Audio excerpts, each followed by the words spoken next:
Hola, soy María Garrido, pertenezco a la Cátedra de Psicopatología 1, sección 1, y el día de hoy estaremos desarrollando el tema referente a la historia clínica en la psicología. Bien, comenzamos definiendo historia clínica. La historia clínica se define como un documento que contiene información relevante sobre la salud del paciente en el pasado y en el presente. Además, se debe evaluar el estado de salud actual, así como también las enfermedades sufridas hasta la fecha de la visita e historial familiar.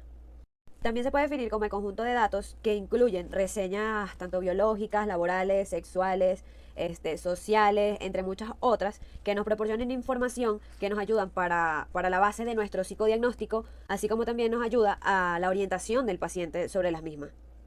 Y evidentemente esta herramienta es indispensable para el personal de la psicología, ya que nos permite saber qué antecedentes tiene nuestro paciente y cómo esto nos va a ayudar a orientarnos en el psicodiagnóstico de nuestro paciente. Bien, la estructura de la historia clínica está dividida en 11 partes. Comenzamos con los datos generales, en donde tenemos datos como nombre, edad, sexo, ocupación, religión, estado civil, ocupación, referido por, el más importante, y la fecha de inicio, entre muchos otros. Luego sigue el motivo de consulta. Acá se debe describir la razón por la cual el sujeto ha asistido a buscar ayuda. Es el motivo principal que refiere el paciente o los padres, el motivo por el cual consultan.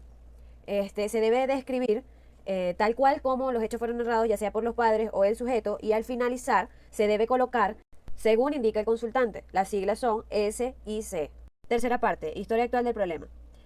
Con respecto al motivo de consulta del paciente, se debe tomar en cuenta los siguientes puntos. Punto número 1. Se debe describir de forma detallada las manifestaciones de la enfermedad, así como también el inicio de la misma y la duración del problema. Punto número 2. Cronología de los eventos desde el aparecimiento de los síntomas hasta la fecha de la entrevista. Es importante establecer el funcionamiento que tenía el paciente antes del trastorno y cómo éste afectó el funcionamiento actual. Punto número 3. Factores precipitantes. Se debe fijar los estresores psicosociales que pudieron causar el problema. Y tenemos el último punto, el punto número 4, impacto del trastorno. Cambios que ha sufrido en sus relaciones interpersonales, en el matrimonio, en la vida social, en la vida laboral y en la sexual. Así como también los cambios en el sueño, en los hábitos alimenticios, en el peso corporal, en el consumo de sustancias como el alcohol, el tabaquismo, sustancias legales o ilegales, y explorar la capacidad de la toma de decisiones y asumir responsabilidades. Parte 4, historia clínica. Tenemos primero los personales no patológicos. Esto quiere decir que serán todos aquellos antecedentes no personales del paciente, así como la historia prenatal. Aquí definimos las características del embarazo, si ambos padres estuvieron juntos al momento del embarazo, si el padre estuvo ausente, el entorno de la familia, si el embarazo fue deseado o no, la actitud de los padres durante el tiempo de gestación, entre otros. Y en el nacimiento, debemos desarrollar la historia del embarazo, las características del parto, si el parto fue por force, si hubo complicación, si hay enfermedades infecciosas, golpes o cualquier complicación, así como también se debe describir el ambiente antes y después del nacimiento. El segundo punto son los personales patológicos, que es cualquier complicación que tuvo el paciente durante las fases anteriores, desde el periodo prenatal hasta el presente. Esta se debe anotar bajo los siguientes rubros. Tenemos en el número 1 la historia clínica, las enfermedades padecidas, hospitalizaciones, intervenciones quirúrgicas, accidentes, etcétera. Se deben describir en un orden cronológico y también se debe anotar cuáles fueron las reacciones del paciente ante estas situaciones vividas. Y de segundo tenemos los antecedentes de desórdenes emocionales y mentales anteriores. Acá se debe escribir cualquier complicación psicológica o psiquiátrica que tuvo el paciente, así como también la fecha de inicio, el tratamiento sugerido y el tiempo de duración. Se debe describir cómo se sintió el paciente durante y cómo fue la vida de durante este periodo de su vida.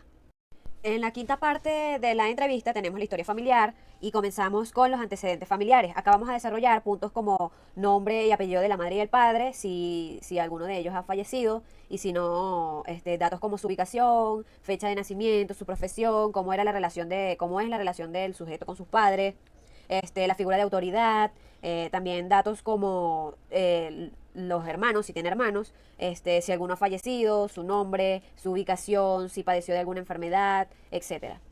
Y dos, se debe especificar cualquier antecedente familiar referente a problemas mentales, ya sea de origen genético, hereditario o congénito. Parte 6 de la entrevista, acá haremos una evaluación del estado mental, estaremos observando la presentación, el estado de ánimo, el estado afectivo, el pensamiento, el estado cognoscitivo, entre otros. Parte 7. Resultados de las pruebas. Se pueden aplicar ya sean test proyectivos o test psicométricos. Parte 8. Otros estudios de diagnóstico. Se hace un estudio físico, entrevistas adicionales si se requieren, entrevista con los padres, con los amigos y evaluación de resultados. Parte 9 de la entrevista, impresión diagnóstica. Acá nosotros debemos dar nuestra perspectiva del caso en total, así como también deberemos hacer una descripción de manera interpretativa del caso evaluado. Describiendo de forma resumida su funcionamiento respecto a las pruebas aplicadas, así como también realizando breve mención sobre los problemas emocionales que existan, si es que existen, entre muchas otras.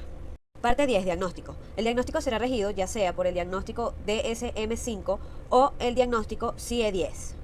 Parte 11. Se deberán mencionar específicamente las recomendaciones para el caso en general, ya sea para los padres, los maestros, amigos, etcétera, según sea el caso.